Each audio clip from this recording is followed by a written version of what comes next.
Delhi NCR में देर रात से लगातार बारिश हो रही है और बारिश के बाद से अलग अलग इलाकों में जल भराव हो गया है, जलमग्न हो गई हैं सड़कें। मैं आपको तस्वीर दिखाता हूं। मैं इस समय मौजूद हूं नोएडा से सटे ग्रेटर नोएडा। ग्रेटर नोएडा का ये इलाका आमतौर पर जो कमर्शियल टर्म है उसमें नोएडा एक्सटेंशन के नाम से जाना जाता है और नोएडा एक्सटेंशन की एक गौर सिटी है।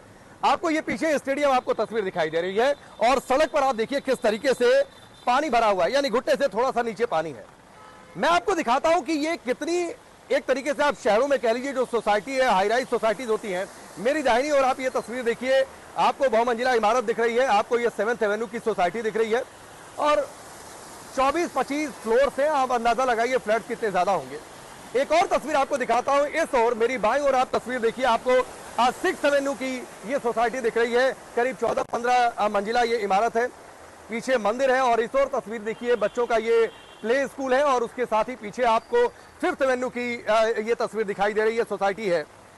आप सोचिए कि लोग यहाँ पर अपनी गाढ़ी कमाई का पैसा खर्च करते हैं। पैसा क्यों खर्च करते हैं? ताकि शहरों में रहेंगे, सुविधाएं मिलेंगी। सोसाइटी में है तो तमाम सुविधाएं एक फोन कॉल पर उपलब्ध है। करोड़ों के फ्लैट्स लोग खरीदते हैं और महीने का हजारों रुपए मेंटेनेंस में देते हैं।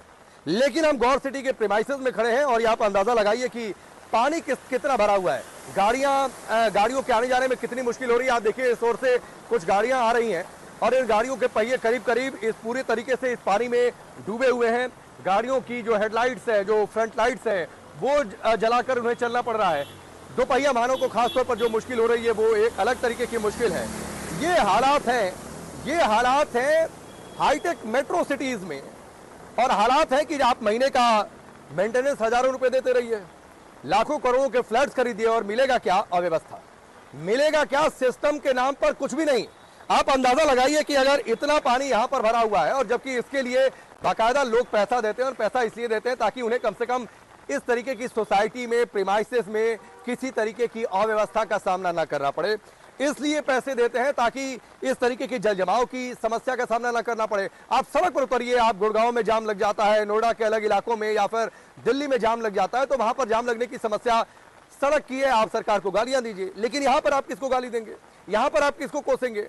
और इसलिए कि यहां तो पैसा देते हैं ना, तो सवाल यह है कि क्या जो मेंटेनेंस का काम देखने वाले लोग हैं वो इस बात को समझेंगे, या फिर अथॉरिटी समझेगी, या फिर सरकार समझेगी, या फिर सिर्फ पैसे लेने हैं लोगों से, टैक्स के पैसे लेने हैं, जो पैसे जीएसटी के जाते हैं वो पैसे लेने हैं, लेकिन व्यवस्था के नाम पर साहब कुछ नहीं मिलता है। मैं एक बार फिर आपको तस्वीर दिखाता हूं। आप ये देखिए किस तरीके से पानी है और अगर आपको किसी को पैदल चलना है तो कितनी उन्हें ज्यादा मुश्किल होगी। ये तस्वीर देखिए, जो गाड़ियां आ रही हैं करीब करीब उनके पहिए आधे से ज्यादा डूबे हुए हैं इस पानी में। तो आप अंदाजा लगाइए कि ये एक तस्वीर है किस तरीके से पानी भरा हुआ है इस गौर सिटी के अंदर।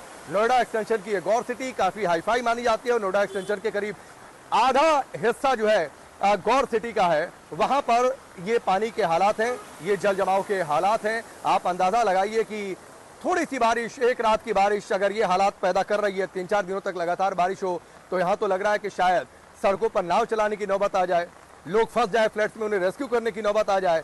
ये हालात हैं मेट्रो सिटीज के। राकेश पांडे, टाइम्स नाउ नव भारत, नोएडा।